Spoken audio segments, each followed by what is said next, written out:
Section 1. You will hear a student from overseas phoning the Student Accommodation Office of a college in the UK for some information. First, you have some time to look at questions 1 to 4 on page 2.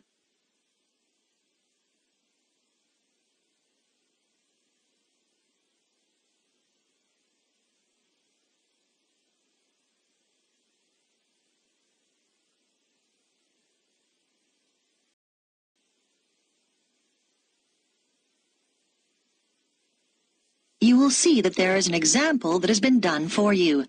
On this occasion only, the conversation relating to this will be played first. College Accommodation Bureau, Darren speaking. How may I help you?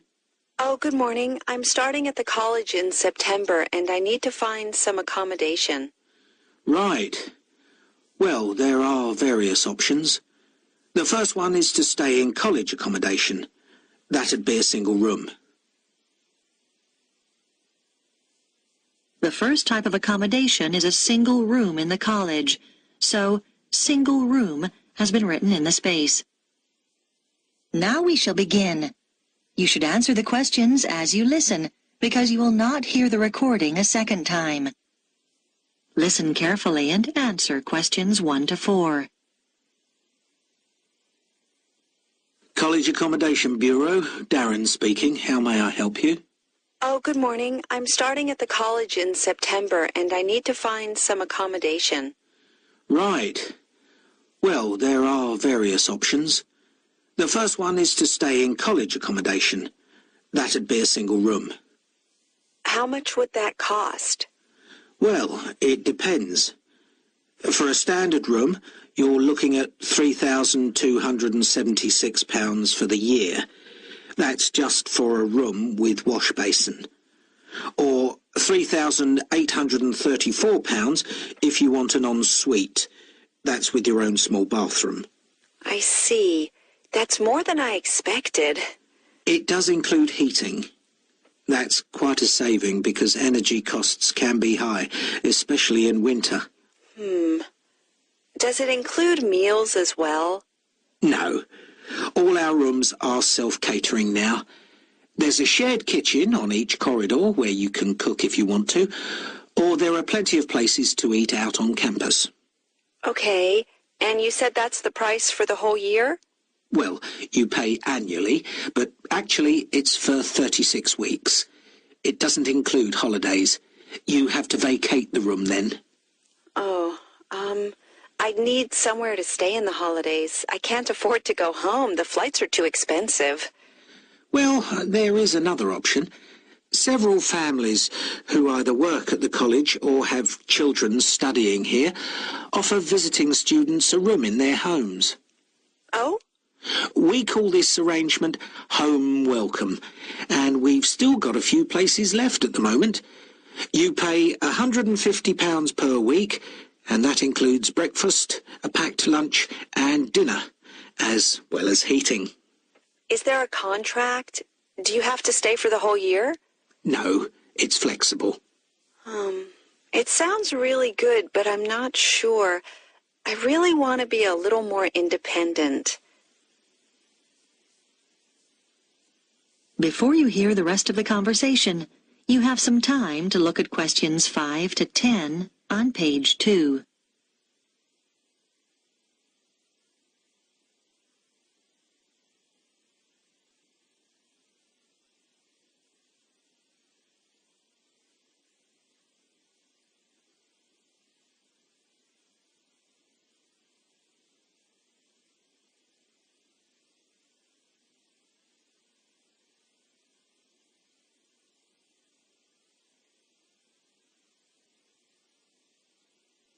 Now listen and answer questions 5 to 10.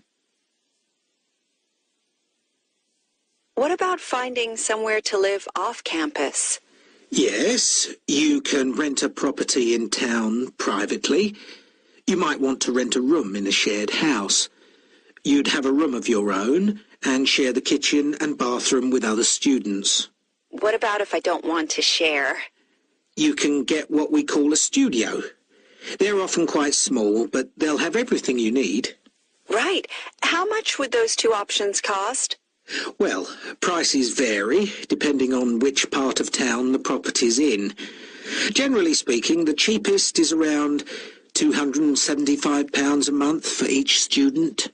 Oh, that's not too bad. Yes, but it can also be as high as £490, and then you'll have to pay all your other bills. What sort of amount would I be looking at for those? Well, last year, students were paying on average about £43 per month each for gas and electricity. This year, it'll probably be somewhere in the region of £48. That's a lot. Yes, they've gone up quite a bit, and on top of that, you have to pay for water, and that'll probably be around £9. That didn't occur to me. And I guess I'd have to pay for transportation, too. That's right. Most of these properties are quite a long way from the college. Oh, it just gets worse and worse. What's the minimum contract on this type of accommodation? 6 months. And you have to pay a deposit. But of course, you can stay there over the holidays. That's true. And you'd have to provide references. They want 2 from someone in this country. I see. That's not a problem. If you do choose this option, we can't find the property for you. You'd have to go through the estate agent which manages the property for the owner. Right. Thanks. Well, I think I'd like to see what's available privately. Could you give me the estate agent details? That is the end of section 1. You now have half a minute to check your answers.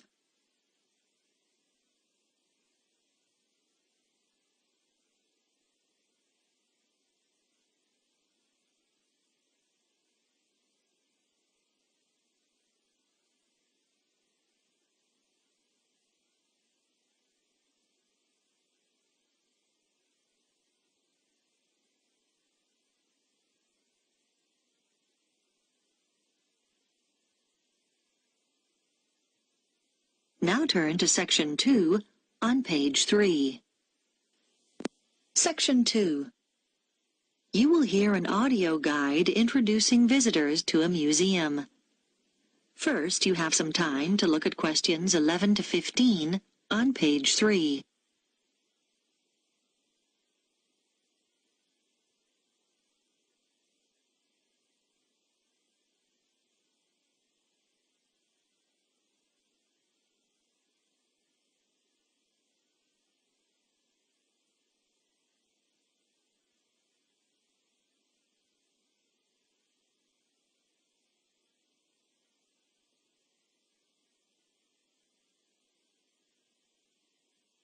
Now listen carefully and answer questions 11 to 15. Welcome to the Global Museum, located at the heart of this truly multicultural city, which is home to more than 60 different nationalities. The museum has a number of exciting displays and exhibitions, and this audio guide is designed to help you make the most of your visit. Altogether, the museum has 18 different galleries, and this season sees the opening of 3 new exhibitions. We recommend that you begin your tour by visiting this season's highlights. The Heritage Clothes exhibition is located in Gallery 5 of the museum. People who live in the area have spent 2 years preparing this exhibition, which brings together some of the fascinating garments traditionally worn in their own communities. They research the history of their community's clothing traditions and the customs and rituals associated with them. Altogether, 16 countries are represented, from Ghana to Korea, from Turkey to Nepal. The photographs that accompany each display case were taken by some of the City College students who are studying design and show the clothes being modelled by the real people who wear them in the course of their everyday lives. Another highlight this season is the exhibition called Toys from the Past, which can be found in Gallery 9.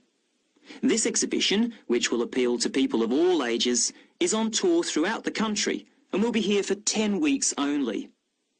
The exhibits include dolls made over 100 years ago with beautiful porcelain faces and, in some cases, real hair. The collection covers the favourite toys such as wooden train sets from many different generations and provides plenty of interest for children and adults. The gigantic board games, which are laid out on the gallery floor, are one of the most popular activities in the exhibition and should not be missed. This exhibition concludes with a special display of miniature toys. These small objects are on loan from countries all over the world and in some cases measure no more than a few centimetres. There's a tiny car made from matchsticks, a toy aeroplane complete with pilot and passengers made out of seashells, and some exquisite little buildings no higher than 4 centimetres. Before you hear the rest of the talk, you have some time to look at questions 16 to 20 on pages 3 and 4.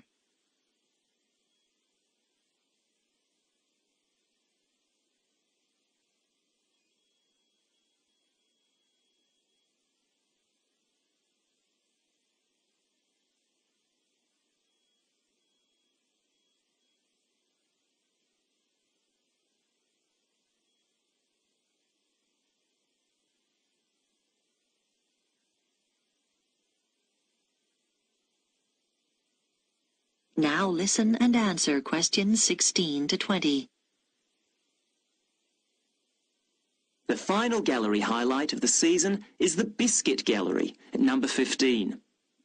Many years ago, this city was famous for its biscuits, although today the factory no longer exists.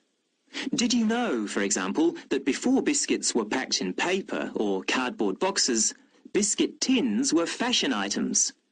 The factory made tins, round, square, triangular, hexagonal, for a whole range of different occasions, to celebrate national events, festivals, famous faces and so on.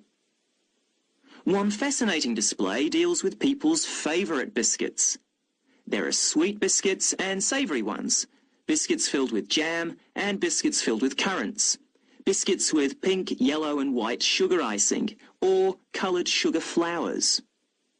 When the factory finally closed, it announced that people's favourite biscuit was not, as you might expect, a chocolate biscuit or one filled with jam and cream, but a plain, savoury one which was eaten with cheese. When you get to the end of the exhibition, there's an entertaining hands-on activity to fill your own biscuit tin. All the biscuits ever produced by the company are piled up on a table along with various tins. The biscuits are made out of thin pieces of wood, but the weight, colours and shapes replicate the original biscuits. Your job is to fill a tin with biscuits so that when the lid is taken off, they sit there as neatly as they did when the job was done by machine. It's not as easy as it looks. If you would like to buy a memento of your visit, there is a museum gift shop selling postcards, souvenirs and handmade pottery next to the information desk on the ground floor. And finally, if you don't want to carry your coats and bags around with you during your visit, please make use of the free lockers provided by the museum. Enjoy your visit. That is the end of section 2. You now have half a minute to check your answers.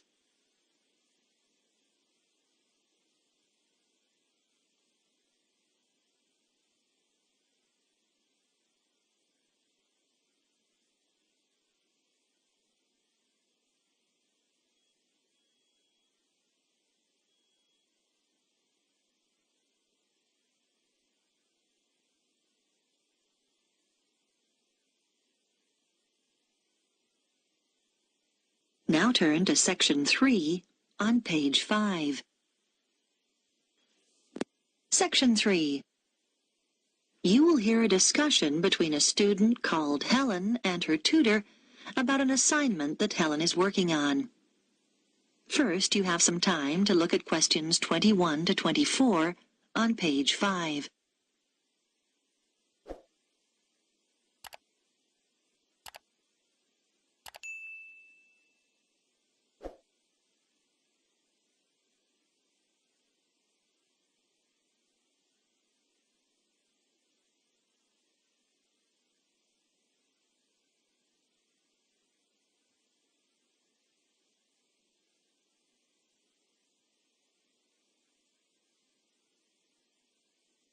Now listen carefully and answer questions 21 to 24. Come in, Helen. How can I help you? Well, I'm doing research for the anthropology assignment, and I was hoping to check a few details. Sure. You chose the topic of Pacific Island Tapa cloth, didn't you? What have you found out so far? Well, I was going to introduce my assignment by saying that the Tapa cloth is a fabric made from bark, just the outer layer of the trees. It's particularly common in the Pacific Islands, but not exclusive to them. In fact, many other peoples around the world have made high-quality cloth from bark. But what sets Pacific Tapa apart is the incredible variety of roles it's played in this region. Yes, nice introduction. Though I think you could be more specific regarding dates. Okay, so what about the raw materials used? Well, Tapa cloth is made from several species of tree. In the Pacific, the paper mulberry tree is most common, but it doesn't thrive in all conditions. In fact, it wasn't originally found in the islands, but was carried in their canoes by the first migrants. Tapa is also made from the breadfruit tree, which is convenient because its fruit is a staple food. The paper mulberry tree is only grown for tapa making, though. Yes, that's good. Now, what about the Maori people here in New Zealand? But the Māori don't make tapa now. That's right, and you need to account for it. We know that when Maori migrated here from the other Pacific Islands, they were prepared to make tapa because they brought the paper mulberry tree with them. The thing was, after they'd been in New Zealand a bit, they found the flax plant, which is superior to tapa because it makes a stronger fabric. By the time Europeans arrived in the 18th century, Maori were making all their fabric from flax and had been for some time. Okay. So, with the production process itself, first the inner bark is beaten with wooden hammers to soften the fibres. Then the different pieces are glued together using an adhesive paste made from the arrowroot tuber. This is the only way to fabricate large pieces of cloth because bark strands are too fine to be woven together and stitching isn't strong enough. Before you hear the rest of the discussion, you have some time to look at questions 25 to 30 on page 6.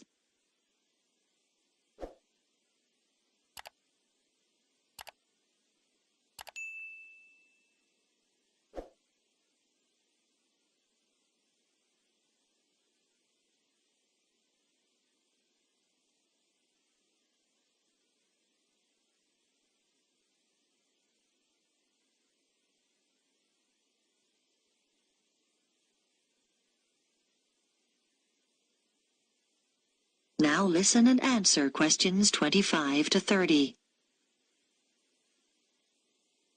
So now you need details about different countries. Where would you start? I think Samoa is the obvious place. It's famous for its very fine cloth called siapo, which is hand-painted with representations of the ancestors.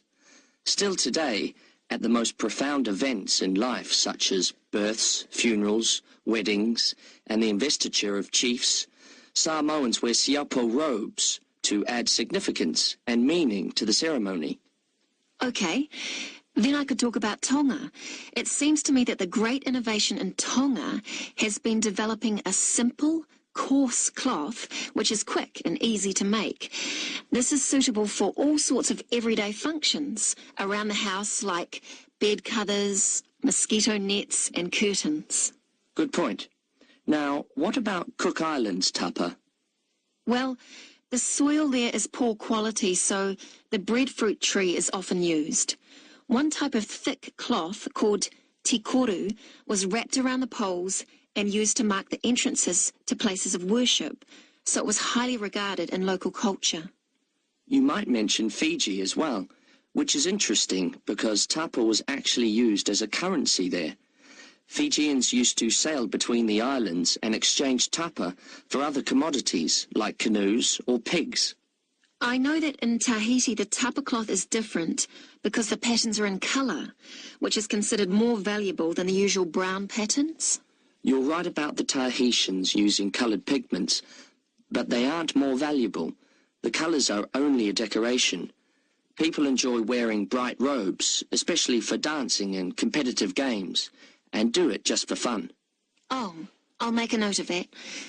Well, the last place I was going to mention was Tikopia.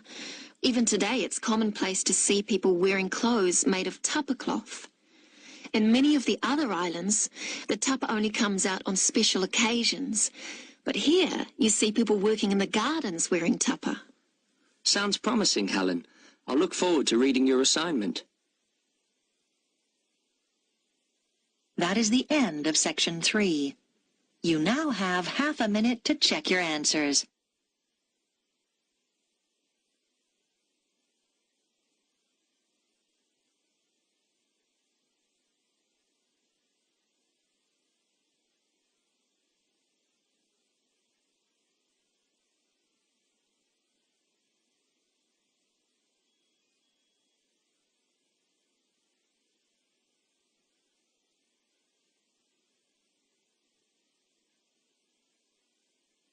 Now turn to Section 4 on page 7. Section 4.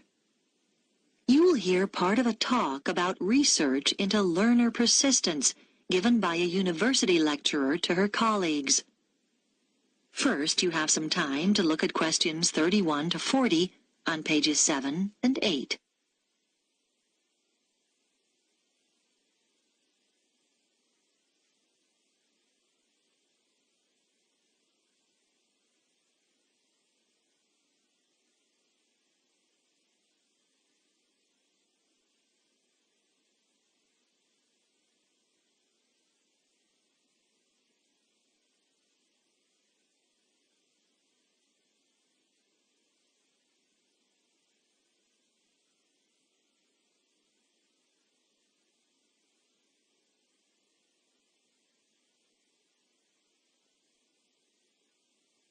Now listen carefully and answer questions 31 to 40. My talk is about a research study I did over a period of 5 years on learner persistence, why some people stick at academic study better than others. As teachers, you will know that there is a tremendous variation in the learner's response to certain things. For example, a short period of illness might completely destabilize some students and cause them to give up their degree studies. Other learners might overcome tremendous difficulties to stay the course. I am particularly interested in this second group, who are the ones with learner persistence. What I decided to do was design a research study using a sample of my university's third-year undergraduate students, 295 in all, who obviously had already stayed the course pretty well. The sample was drawn from a range of ages, but there was deliberately a significant number of mature students, and all respondents were living at home in the local region. I wanted to have this element of consistency, not having some coming from outside the area and living in university accommodation. It should be noted, though, that there was significant variation in home background to reflect the variation in our student population. I designed questionnaires which were devised to elicit what their concerns had been as they started the course, and what had sustained them throughout the 3 years.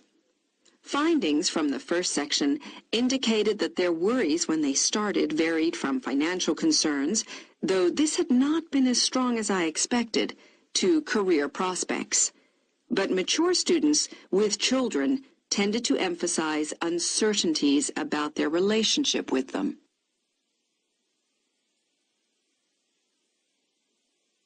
The second section of my questionnaire looked at learner persistence under 3 main headings: social and environmental factors, other factors, and intrinsic or personal characteristics. I identified 3 levels of importance for each of these. At the first level, those points identified by participants as most important in learner persistence. For social factors, many respondents said how crucial it had been to have good support, though there was no one specific source. It could be family or friends. As regards other factors, students are heartened not so much by high grades, but by what they regard as success in study. And for personal characteristics, many respondents reported that they took pleasure in challenge and that this was regarded as very significant.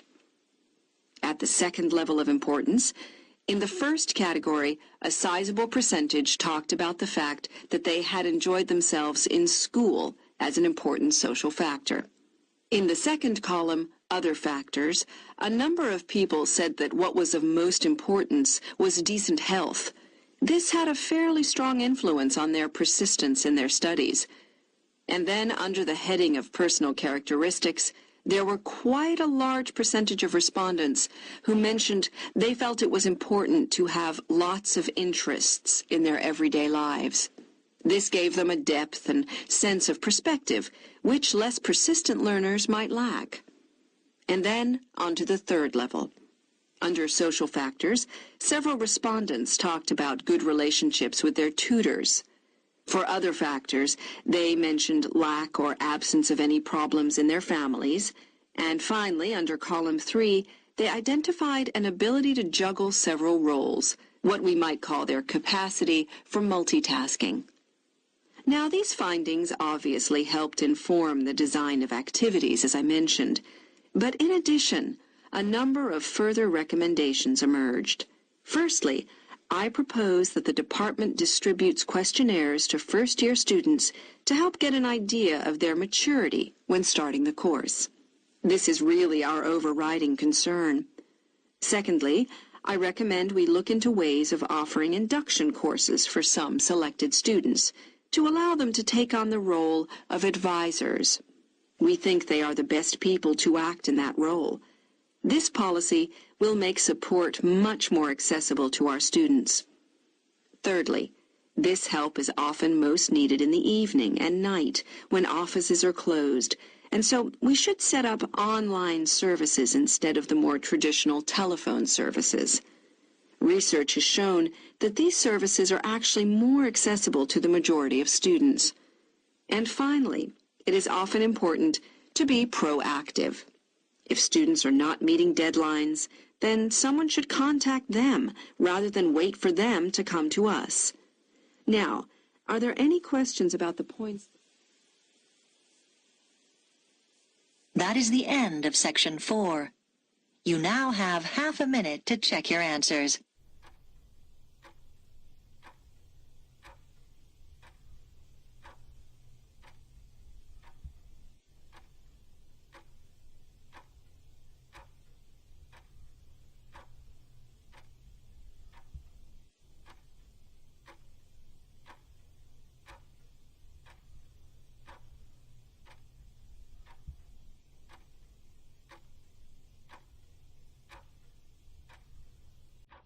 That is the end of the listening test. You now have 10 minutes to transfer your answers to the listening answer sheet.